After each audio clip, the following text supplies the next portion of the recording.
어느 조용한 마을에 두 친구가 살고 있었습니다. 둘은 어려서부터 알고 지낸 중마고우로 50이 넘는 나이가 될 때까지 우정을 이어오고 있었지요. 그중 한 사람은 흥섭이었습니다. 흥섭은 비록 가난하지만 자신의 일에 자부심을 가지고 부모님에게 물려받은 작은 땅을 일구며 살아가는 농부였지요. 그리고 다른 한 명은 창수라는 선비였는데, 창수는 부모로부터 큰 재산을 물려받았지만 글 공부에는 크게 흥미를 느끼지 못하고 대신 평생 그림에만 취미가 있어 대부분의 시간을 그림을 그리며 지냈습니다. 늦 봄의 햇살이 논위로 따뜻하게 내리쬐던 어느 날, 흥섭이는 땀을 뻘뻘 흘리며 논에서 모내기를 하고 있었습니다. 아야 흥섭아. 하이고 창수 아닌가? 오늘은 또 무슨 바람이 불어 여기까지 찾아온 것인가? 창수는 가벼운 미소를 지으며 대답했습니다. 아, 우리 마을에 이렇게 아름다운 풍경이 있는데 이것을 종이에 옮기지 않고 그냥 지나칠 수가 있겠는가? 거기다가 그 안에서 자네가 이렇게 열심히 일하고 있는 모습이 내게는 훌륭한 그림 소재가 되기에 내 이렇게 찾아왔지. 창수의 말에 흥섭은 허리를 펴며 헛웃음을 터뜨렸습니다. 정말 못 말리는 친구구만. 나 같은 사람을 그리기 위해서 이렇게 찾아왔단 말인가? 내 얼굴은 이미 이렇게 다 나이가 들어버렸고 몸은 평생 논에서 허리가 휘도록 일을 해 꾸부정해졌는데 무슨 놈의 훌륭한 그림 소재가 된다는 말인가? 그저 풍경이나 그리시게 이 친구야. 풍경은 누구나 그릴 수가 있지. 하지만 자네가 일하는 모습에는 특별한 이야기가 담겨 있다네. 땅을 일구고 땀 흘리며 하루하루를 살아가는 모습에서 삶의 이야기가 느껴진다 이 말이야. 흥섭이는 고개를 절레절레 흔들며 한숨 섞인 웃음을 지었지요. 정말 못 말릴 친구구만. 그래 좋네. 나는 계속해서 일을 할 테니 자네도 어디 한번 마음껏 그려보시게. 흥섭이는 창수의 자유로운 삶을 부러워했고, 창수는 흥섭이의 단단한 뿌리를 가진 삶의 방식을 존경하였으니 서로 재산과 신분 차이에도 어려서부터 지금에 이르기까지 쭉 돈독한 친구 관계를 유지했습니다. 하지만 서로를 생각하는 마음의 크기와 방향이 같을 수가 없듯이 이 둘의 사이 역시 그러했는데요. 그날 저녁 흥섭이는 창수에게서 그림을 한 장 받아들고 집으로 돌아와 부인 춘자와 함께 저녁을 먹기 위해 밥상을 마주했습니다. 춘자는 흥섭이의 손에 들려있는 종이를 보더니 서방님, 오늘도 창수 씨가 그림을 그려줬나 보구만이요. 그려? 논에서 일하는 내 모습을 그리겠다고 찾아왔었구만. 흥섭이는 밥 한 숟갈을 뜨며 대답했습니다. 하지만 그의 표정에는 어딘가 미묘한 그늘이 드리워져 있었지요. 춘자는 그 그림을 살펴보더니 감탄을 금치 못하며 웜에 참말로 잘 그렸구만이요. 서방님이 논에서 일하시는 모습이 이렇게 생생하게 담겨 있을 수가. 여태껏 창수 씨가 그려준 그림 중에 가장 나은 것 같은데 말이어요. 하지만 춘자의 칭찬에 흥섭이의 얼굴은 점점 굳어져만 갔지요. 그는 젓가락을 내려놓고 한숨을 내쉬었습니다. 아 창수 그 녀석이야 하루 종일 그림만 그렸으니 이 정도 그리는 것이 뭐 그리 대단한 일이라고 호들갑을 떨고 있는가? 춘자는 남편 흥섭이의 갑작스런 태도에 의아해하며 물었지요. 서방님 갑자기 왜 그러신데요? 창수 씨가 서방님 모습을 이렇게 멋지게 그려주었는데 어디 기분이 안 좋으신 거래요? 나는 하루 종일 땅을 일구며 땀을 쏟고 살아가는데 그 녀석은 태어나기를 재산 많은 집에 태어나 평생 저 좋아하는 그림만 그리면서 살았지. 그러니 그림을 잘 그리는 것이 당연한 일이 아닌가? 그까짓 것이 뭐가 그리 대단하다고. 만약 나에게도 저 녀석만큼 재산이 있었다면 나도 논밭에서 허리가 휘도록 일하지 않고 그림을 그리거나 글 공부를 해서 진작에 과거에 급제를 했을 것이구만. 그런데 지금 나는 흥섭이의 목소리가 점점 낮아지고 한숨이 깊어지자 그의 부인 춘자는 흥섭의 손을 잡으면서 다정하게 말했습니다. 서방님 그리 생각하지 마시라니까요. 서방님께서는 땅을 일구고 일평생 우리 가족을 책임을 지셨는데 창수 씨가 그림에 능한 것처럼 서방님께서는 누구보다 농사일에 자부심을 가지고 뛰어나지 않습니까요? 부인 춘자의 위로에도 흥섭이는 고개를 젓고는 자리에서 일어나 작은 방으로 가버렸지요. 그리고는 벽에 그림을 걸어두고 한참을 쳐다봤습니다. 그림 속의 흥섭이는 땅을 일구는 성실한 농부였지만 그림 밖의 흥섭은 자신의 삶에 대한 질투와 허무함에 잠겨 있었지요. 그로부터 시간은 1년이 지나고 항상 변함이 없을 것 같은 농부 흥섭이의 삶은 지난 1년의 시간 동안 크게 변하였는데요. 바로 언제나 자신의 곁을 지켜주고 위로해 주던 부인 춘자가 갑작스러운 병으로 세상을 떠난 것이었지요. 흥섭이의 자식들은 이미 장성의 먼 마을로 가서 다 자리를 잡았기에 춘자가 떠난 이래 흥섭이만이 빈집에 남아 술로 하루하루를 버티고 있었습니다. 에휴, 술도 같이 마실 사람이 없으니 이게 무슨 맛인지도 모르겠구만. 마누라도 그렇게 떠나버리고 자식들은 서로 바빠 소식도 전해오지 않으니 나만 이렇게 이 빈집에 묶여서 늙어가는구만. 흥섭이는 문득 아내와 함께했던 날들이 떠올라 마음이 북받쳤습니다. 그녀는 늘 자신을 위해 따뜻한 밥상을 차려주고 때로는 잔소리를 하면서도 한편으로는 웃음을 주는 소중한 사람이었지만 지금은 그 모든 것들이 손에 닿지 않은 과거가 되어버렸지요. 그렇게 흥섭이 일도 나가지 않은 채 술로 하루하루를 연명하던 중에 하루는 창수가 흥섭이의 집에 찾아왔습니다. 하이고 이것이 누구여 창수 자네 아닌가? 이 야속한 친구야. 왜 이렇게 오래간만에 찾아왔는가? 창수는 담담히 미소를 지으며 말을 했습니다. 춘자 씨가 떠난 이후 자네를 찾는 것이 괜히 조심스럽기도 하고 얼굴 보는 것조차 마음이 편치 않아. 그동안 쉽게 발걸음을 할 수가 없었구만. 흥섭이 그동안 어떻게 잘 지내고 있었는가? 그 말을 듣자 흥섭이는 표정이 무너지며 그의 눈가에는 눈물이 맺혔지요. 잘 지내고 있을 리가 있나? 그동안 논밭도 관리도 못하고 내 마음이 텅 비었구만. 그렇다고 집에 가만히 있으면 마누라의 빈자리가 너무나 크게 느껴져. 술로 나날이 버티면서 지냈구만 그래. 그럴 테지. 자네와 함께하던 아내가 없으니 이 집이 얼마나 허전할까 내 상상도 가지 않는구만. 내가 자네를 위해 뭔가를 해주고 싶은데도 이런 일에는 뾰족한 방법이 없으니 나 역시도 그동안 너무나 답답할 따름이었구만. 마음을 어루만져주는 듯한 다정한 창수의 목소리에 흥섭이는 억지로 웃으며 고개를 저었습니다. 허 친구, 자네 마음만으로 고맙네 그려. 그냥 이렇게 찾아와주는 것만으로도 나에게는 큰 위로가 되는구만.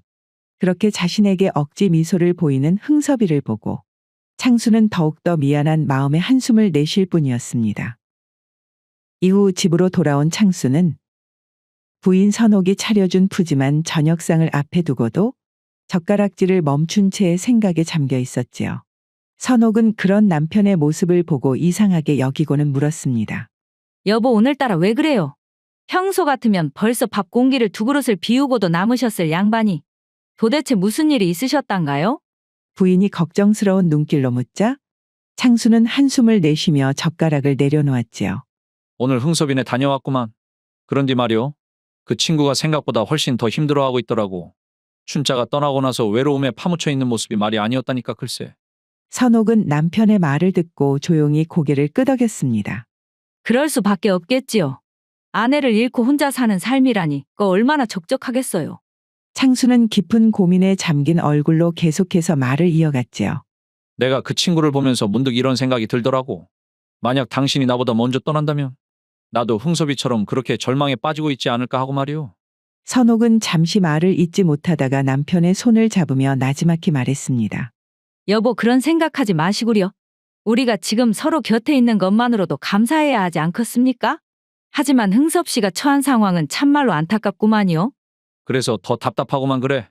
그 친구가 경제적으로 힘들다면 내 돈으로라도 도와줄 수 있을 텐데. 그런 문제도 아니고 저리 외로움에 빠진 사람을 도대체 어떻게 위로를 해야 할지 모르겠구만.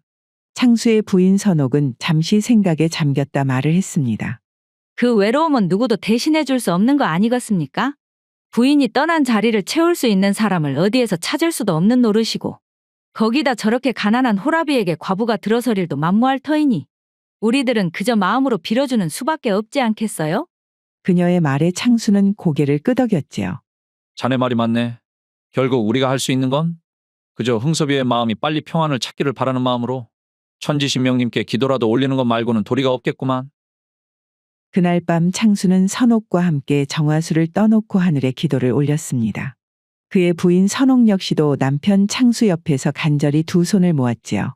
그들은 비록 흥섭이의 상처를 대신 치유해 줄 수는 없었지만 그의 고통을 조금이라도 덜어줄 무언가를 간절히 바라는 마음으로 기도를 올렸지요. 이후 창수는 친구 흥섭이를 위해 매일 밤 마당에 물을 떠놓고 기도를 올리는 것이 하루의 일과가 되었지요. 그리고 그렇게 하기를 무려 한 달째. 창수는 어느 날 밤 깊은 잠에 들었다가 이상한 꿈을 꾸었는데요. 꿈속에서의 그는 안개가 자욱한 언덕길을 걷고 있었지요. 어디서 시작된 길인지도 어디로 가는지도 알 수 없었지만 그는 묘한 기운에 이끌리듯 발걸음을 멈추지 않았습니다. 그때 안개 속에서 백발을 한 신령님이 갑자기 나타났는데요. 자네가 한 달 동안 매일 기도를 올렸기에 내 이렇게 자네 기도에 응답하러 왔구만. 신령님은 낮고도 깊은 목소리로 말했습니다. 자, 말해보시게 무엇을 그렇게 간절히 원하기에 한 달이나 기도를 올렸는가? 창수는 느닷없는 신령님의 등장에 깜짝 놀랐지만 곧 자세를 바로잡고 대답을 하였지요. 신령님, 저는 특별히 제 욕심을 채우려고 기도한 것이 아닙니다요. 그저 제 친구 흥섭이 때문에 기도를 올렸을 뿐입니다요. 친구를 위해서라. 그 마음이 참으로 귀하구나. 자, 더 이야기를 해보시게. 도대체 무슨 사연이란 말인가? 창수는 떨리는 목소리로 신령님께 설명하기 시작했습니다. 제 친구 흥섭이는 평생 농사를 지으며 소박하게 살아온 사람입니다요. 하지만 올해 초 부인을 병으로 떠나보낸 뒤 그는 더없이 깊은 외로움에 빠져 하루하루를 술에 의지하며 겨우 버티고 있구만요. 제가 친구로서 그를 위해 무엇이든 하고 싶지만 제게는 별다른 방법이 없어 그저 그의 마음이 평안하기를 바라는 기도를 올린 것뿐입니다. 정말 친구를 위한 기도였단 말인가? 자네가 자신을 위해 기도한 것이 아닌데도 한 달을 쉬지 않고 정성을 다했단 말이지. 그렇습니다. 사실 신령님께 제 기도가 닿을 거라 기대하지도 않았습니다요. 하지만 만약 제 마음이 하늘에 닿았다면 저는 그것만으로도 충분히 감사할 따름입니다. 신령님은 한참 동안 창수를 바라보더니 감탄한 듯 미소를 지으며 말을 했지요. 참으로 기특한 마음이구나. 내 자네의 진심 어린 기도에 감동했으니 자네에게 선물 한 가지를 주도록 하겠네. 그 말과 함께 신령님은 손을 휘둘러 창수 앞에 작은 먹 하나를 내놓았습니다. 먹은 평범한 듯 보였지만 은은한 빛이 흐르고 있었지요. 이것은 보다시피 평범한 먹이 아니라네. 이 먹으로 자네가 무엇을 그리든 그것은 실체가 될 걸세. 금은 보화가 필요하다면 금은 보화를 그리면 되고, 자네가 말한 대로 친구의 외로움을 달래줄 여인을 그리면 그녀가 그림 속에서 나와 친구의 외로움을 달래줄 걸세. 신령님 그것이 참말입니까? 제가 친구를 위해 여인을 그리면 그녀가 실체가 돼요. 그의 곁에 있어준다는 말씀인가요? 신령님은 엄숙한 표정으로 고개를 끄덕이며 말을 했지요. 그렇구만. 하지만 명심하게나 이 먹은 단 한 번만 사용할 수 있고, 그림이 실체화가 되더라도 그것은 어디까지나 먹으로 그린 그림이니 되도록 햇볕을 피해야 하고 그것을 몸으로 소유하려 들면 모든 것이 사라지게 될 것이니 반드시 조심해야 하네. 그 말을 끝으로 신령님은 안개 속으로 사라졌고 창수는 잠에서 깨어났습니다. 그리고 창수의 이부자리 옆에는 꿈에서 본 그대로의 신묘한 먹이 놓여져 있었지요. 신령님께서 주신 이 선물, 내 반드시 너를 위해 올바르게 사용하겠네 흥섭이. 이제야 네 마음의 외로움을 덜어줄 수 있을지도 모르겠구만 그래. 조금만 기다리시게나. 그 먹을 흥섭이를 위해 사용하겠다고 다짐한 창수는 한 번만 사용할 수 있다는 신령님의 경고를 가슴 깊이 새기며 첫 붓질을 준비하기 시작했습니다. 이후 창수는 일주일의 시간에 걸쳐 정성스레 그림을 완성했습니다. 그는 친구 흥섭이를 위해 세상에서 가장 아름다운 여인을 그렸지요. 그림 속의 여인은 온화한 미소와 따뜻한 눈빛을 가진 선녀 같았고 보는 이로 하여금 위로와 안정을 느끼게 하였습니다.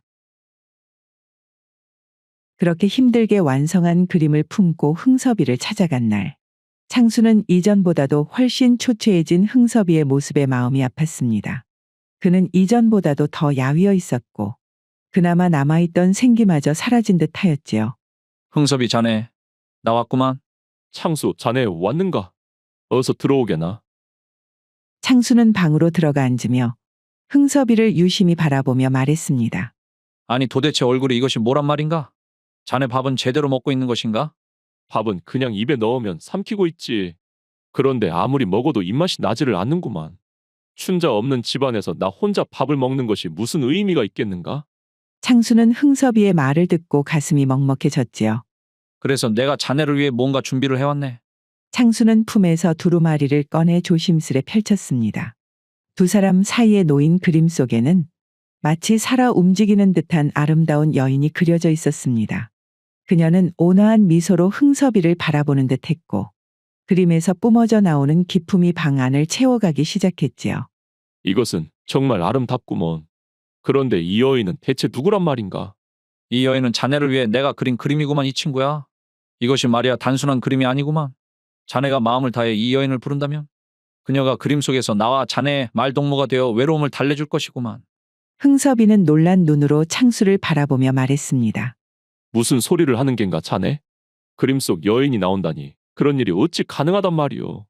이건 내가 하늘로부터 받은 특별한 선물이네. 자네의 외로움을 덜어주기 위해 신령님께서 나에게 주신 신묘한 먹으로 그린 그림이란 말일세. 저 정말 이 여인이 내 곁에 있어줄 수 있단 말인가? 내 너무나도 허무맹랑한 소리라 믿기지가 않아서 그렇구만. 창수는 고개를 끄덕이며 대답을 했지요. 그렇구만. 하지만 자네에게 당부할 것이 있으니 이것은 어디까지나 먹으로 그린 그림이니 날이 밝아 그녀가 그림 속으로 돌아갈 때는 기꺼이 보내주고 절대 그녀를 품으려 하면 안 되는구만. 이건 어디까지나 자네의 외로움을 달래주기 위해 주어진 신성한 선물이니 그 이상의 욕심을 부리면 모든 것이 사라질 걸세. 내 아직도 믿기는 힘들지만 알았네. 행여 정말 그 여인이 그림 속에서 나오더라도 내 마음을 꼭 다잡도록 하겠구만. 참말로 고맙구만 창수. 그날 밤 창수가 집으로 돌아가자 흥섭이는 그림을 햇볕이 들지 않은 방으로 가지고 가 벽에 걸어둔 뒤 한참을 바라보았습니다. 그림 속 여인은 온화한 미소를 띤 채 흥섭이를 바라보고 있었습니다.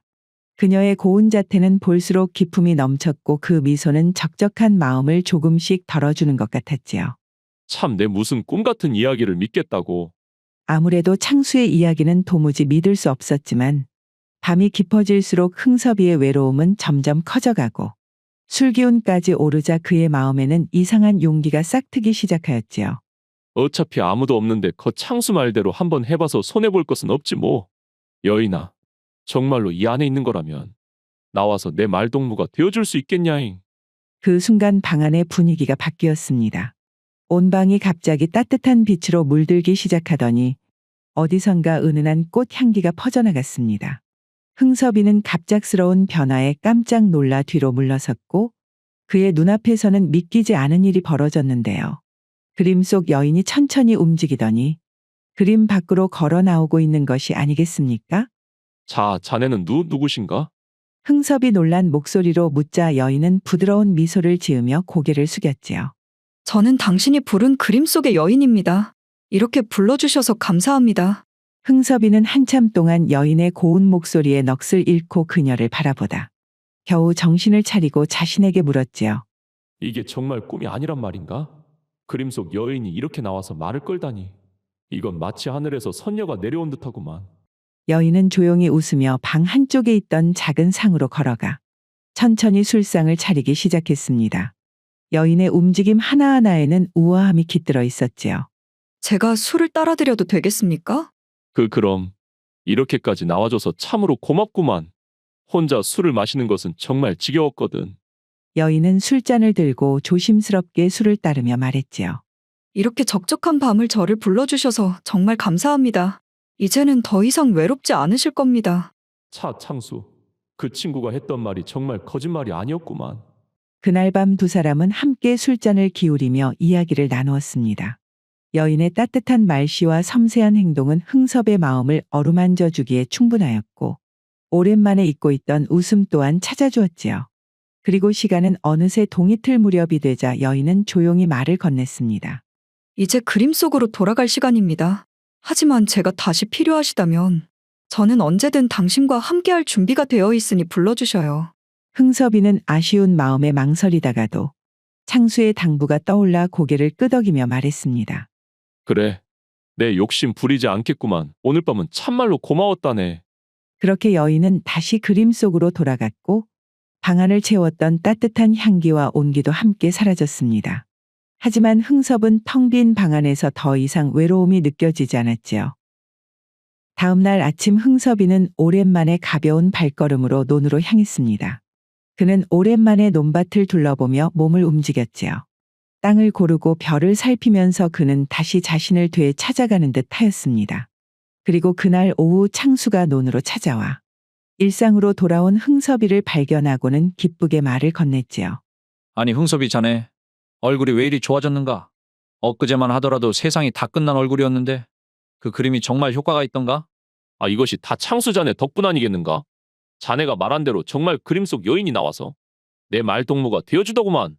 흥섭이는 창수에게 어젯밤에 있었던 일을 상세하게 말을 해주고는 이제 자신을 걱정할 필요가 없다고 창수에게 감사함을 표했습니다. 정말 다행이구만 흥섭이. 자네가 다시 활기를 되찾았다니 내 이렇게 기쁠 수가 없구만. 가만히 있자 이렇게 자네가 다시 생기를 찾은 모습을 보니 내 오늘 기념으로다가 자네를 다시 그림에 담아야겠구만. 창수는 오랜만에 활력이 넘치는 흥섭이의 모습을 보고는 매우 기뻐하며 그가 일하는 모습을 다시금 그림으로 그리면서 자신이 그토록 바랬던 예전으로 돌아간 느낌을 받았습니다. 이후 흥섭이는 밤이 될 때마다 그림 속 여인을 불러내었고 그럴 때마다 여인은 여느 때처럼 환한 미소로 술상을 차리며 흥섭이와 마주 앉았습니다. 오늘도 이렇게 찾아와 주었구만. 정말 고맙네 그려. 당신이 저를 필요로 하신다면 언제든 그림 속에서 나올 것입니다. 제게도 이렇게 함께하는 시간이 너무나 소중합니다요. 그녀의 따뜻한 말에 흥섭이는 미소를 지어 보였지만 마음 한구석에는 뭔가 알 수 없는 감정이 자리 잡기 시작했습니다. 처음에는 단지 외로움을 달래기 위해 그녀를 불러냈던 그였지만 이제는 그녀를 바라보는 것만으로도 마음이 편안해지고 그녀의 목소리를 듣는 것만으로도 하루의 피로가 씻겨 나가는 듯 했습니다. 하지만 그러면 그럴수록 흥섭이의 시선은 점점 그녀에게 고정되었고 그 시선 속에는 이전과는 다른 감정이 섞이기 시작했지요. 자네는 왜 늘 이 시간이 되면 돌아가야만 한단 말인가? 이렇게 매일 똥이 트기 전 그림 속으로 돌아가는 것이 꼭 필요한 일이란가? 이렇게 실제같이 보여도 저는 한낱 그림일 뿐입니다. 그림은 제가 속한 세계이며 그곳이 제 본래 자리이기도 하지요. 하지만 당신이 원하신다면 그 시간만큼은 그림 속에서 나와 이렇게 잠시나마 함께할 수 있습니다. 흥섭이는 그녀의 대답에 고개를 끄덕였지만 마음속 깊은 곳에서는 묘한 답답함이 밀려와 재차 여인에게 물었습니다. 자네가 이곳에서 영원히 머물 수 있는 방법은 없단 말인가? 나와 함께 살아가면서 내 외로움을 달래주면 더 좋지 않겠냐 이 말이지? 여인은 흥섭이의 말에 미소를 지어 보였지만 그 미소에는 이전과는 다른 쓸쓸함이 담겨 있었습니다. 그렇게 된다면 저는 본래의 존재를 잃고 당신도 결국 후회하게 될 것입니다. 지금처럼 서로를 소중히 여기며 시간을 보내는 것이 우리에게 가장 행복한 일이 아닐까요? 또다시 동이 트기 전 여인은 여느 때처럼 그림 속으로 들어갔습니다. 그녀가 사라지자 방 안의 향기도 따뜻한 온기도 모두 사라졌고 흥섭이는 한참 동안 텅 빈 방을 바라보다가 깊은 허탈감에 빠졌습니다. 그의 곁에 그녀가 있었다는 사실이 더 이상 현실 같지 않았지요. 내가 정말 이 여인을 그림 속에만 두고 살아야 한단 말인가? 아니야, 그냥 그림으로는 충분하지가 않아. 그녀가 내 곁에 머물러준다면 그것이야 말로 진짜 행복일 텐데 말이오. 그날 이후 흥섭이의 마음속에는 점차 욕심이 싹트기 시작했습니다. 그녀를 붙잡고 싶다는 강렬한 욕망이 그의 마음을 점점 더 지배해 가기 시작했지요. 이제 그는 더 이상 순수한 마음으로 그녀를 대하기 어려워지고 있었습니다. 그리고 달도 뜨지 않은 어느 야심한 밤. 흥섭이는 그림 속 여인을 불러내었습니다. 그녀는 늘 그렇듯 온화한 미소를 지으며 방 안에 나타나고 항상 하듯이 조용히 술상을 차리기 시작하였지요. 오늘도 이렇게 나와 주었구만. 정말 고맙네 그려. 흥섭이는 술잔을 받으며 말을 했습니다. 그러나 오늘 밤 흥섭이의 눈빛은 평소와 달랐는데요. 그 안에는 어딘가 뜨거운 열기가 담겨 있었지요. 당신이 저를 불러주셨으니 기꺼이 함께 할 것입니다. 하지만 당신은 오늘 무언가 다른 생각이 가득 차 있는 것처럼 보이시네요. 이렇게 매일 밤 우리 둘이 함께하고는 있지만 말이오. 난 이제 이것만으로는 부족하다는 생각이 드는구만. 그래서 하는 말인데 혹시 내 곁에 영원히 남아줄 수 있겠는가? 그의 말에 여인은 순간 미소를 잃고 고개를 저었습니다. 그녀의 목소리는 이전과는 다르게 차분하면서도 단호했지요. 그건 불가능합니다. 이전에도 말씀드렸듯이 저는 본래 그림 속의 존재일 뿐, 이곳에 머물 수 있는 시간은 잠시뿐이지요. 흥섭이는 그녀의 대답에 안타까움을 느끼며 앞으로 몸을 내밀었습니다. 우리는 이미 이렇게 함께 오래 했지 않는가? 나는 자네 없이는 더 이상 살 수 없을 것 같다네. 그러니 제발 나와 함께 이곳에서 살아가 주게나. 흥섭이 여인에게 다가오자 여인은 한 발짝 물러섰습니다. 그녀의 표정에는 슬픔이 깃들기 시작했지요. 제발 그만하십시오. 당신의 순수했던 처음 마음이 변하는 게 느껴지네요. 이렇게 되면 저는 더 이상 당신 곁에 있을 수 없게 됩니다요. 그러나 흥섭은 그녀의 말을 무시하고 더욱더 다가가며 손을 뻗어 그녀의 손을 잡으려 했지요. 내 이렇게 애원하지 않는가? 이제는 잠깐 동안 있는 것만으로는 부족하다고. 흥섭이 소리치며 그녀를 안으려 한 순간 방은 휘황찬란한 빛으로 가득 차더니 여인은 빛 속에서 점점 그 모습을 잃어갔고 마침내 그녀의 모습은 완전히 사라져 버렸습니다. 아, 안 돼. 안 되구만. 흥섭이는 놀라 소리치고는 눈을 비비며 벽을 바라보았습니다. 그림은 여전히 그 자리에 걸려 있었지만 그림 속의 여인은 온데간데 없이 사라지고 풍경만 남아 있었지요. 아, 안 돼. 내가 잘못했구만. 그러니 제발 돌아와 주게. 내 다시는 욕심을 부리지 않을 테니 말이오. 흥섭의 외침에도 방 안은 그저 고요하기만 했습니다. 여인의 온화한 목소리도 방 안을 가득 채우던 향기도 결국 모두 사라져 버렸지요.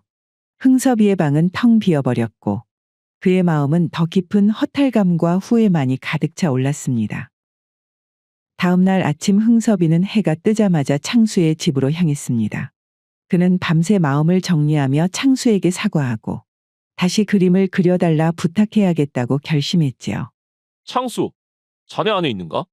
나 흥섭이네. 문 좀 열어주시게나, 이 친구야.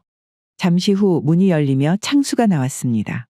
창수는 이른 아침에 자신을 찾아온 흥섭이를 보고는 반갑게 맞이하기보다는 어딘가 불안한 눈빛을 보였지요. 이렇게 이른 시간에 우리 집에 무슨 일인가 흥섭이? 자네 얼굴이 심상치 않은데. 사실 내가 큰 실수를 저질렀네. 자네가 그렇게 당부했던 것을 지키지 못했구만 그래. 창수는 묵묵히 흥섭이를 바라보고는 문을 열어 흥섭이를 집 안으로 데리고 들어왔습니다. 두 사람은 방으로 자리를 이동한 후 흥섭이는 방에 자리를 잡자마자 창수를 보며 말을 했지요. 내가 어젯밤에 내 욕심에 그림 속의 여인을 내 곁에 두고 싶어 붙잡으려고 안으려 했구만. 그랬더니 정말 물에 닿은 먹처럼 희미하게 사라져버리고는 다시는 돌아오지 않더구만. 창수는 흥섭이의 말을 듣자 깊은 한숨을 내쉬며 고개를 저었습니다. 아, 흥섭이 이 친구야? 내 자네에게 몇 번이나 당부하지 않았나? 제발 욕심을 부리지 말아달라고 말이오. 그녀는 그림 속의 존재이니 꼭 보내줘야 한다고. 그런데 왜 내 말을 귀담아 듣지 않았단 말인가?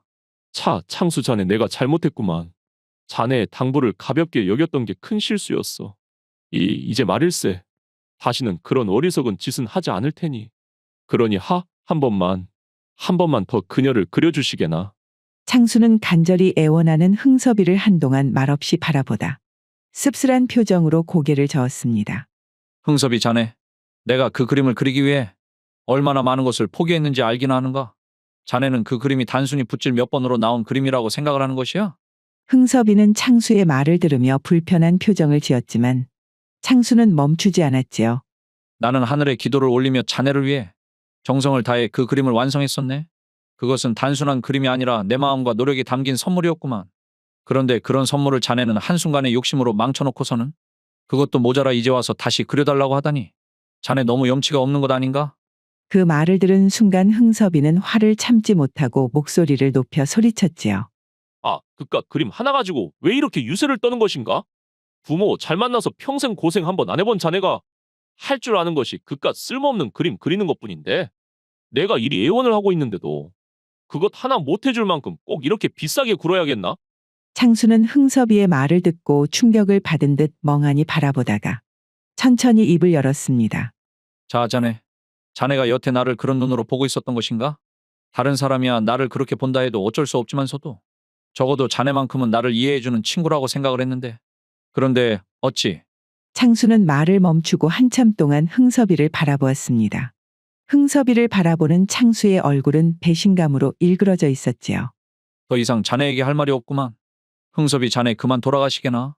나는 자네가 이런 마음으로 나를 대했다는 것을 잊을 수 없을 것 같구만. 그 말을 남기고 창수는 등을 돌려 방문을 열고 나가버렸습니다. 문을 닫히는 소리가 무겁게 방 안에 울려 퍼졌고 흥섭이는 그 자리에서 어찌할 바를 몰라 멍하니 서 있었을 뿐이었습니다. 흥섭이는 창수의 집에서 돌아온 후 자신의 방에 도착하자마자 술을 찾았습니다. 방 안은 침울한 적막감으로 가득 차 있었고 벽에 걸린 텅 빈 그림만이 그의 시선을 붙잡았지요. 오메, 내가 대체 무슨 짓을 한 것이라냐? 그림 속의 여인을 잃은 것도 모자라 평생 나를 위해준 친구마저 잃어버렸구만. 그 순간 흥섭이의 머릿속에서는 창수의 모습이 떠올랐습니다. 자신을 위해 정성을 다해 그림을 그려주던 친구. 그리고 그림을 얻기 위해 하늘에 기도를 올리는 모습까지. 그의 눈앞에서 선명하게 그려졌지요. 그깟 그림 한 장이 뭐라고? 내가 무슨 낯으로 다시 창수를 보겠다고 그런 말을 했단 말인가? 그날 밤 흥섭이는 벽에 걸린 빈 그림을 보며 잠이 들지 못한 채 오래도록 깨어 있었습니다. 마음속에서는 깊은 후회감이 밀려왔지만 더 이상 그를 위로해줄 그림 속의 여인도, 그리고 평생 동안 자기를 지지해 주던 친구 역시도 이미 자신을 떠나버리고 모든 것이 사라진 후였지요. 오늘의 고전여행 이야기는 이것으로 마치겠습니다. 오늘도 부족하지만 긴 영상 봐주신 여러분들께 감사드리며 항상 가정의 평안이 깃들기를 바라겠습니다. 그럼 저는 다음 영상으로 다시 찾아뵙겠습니다.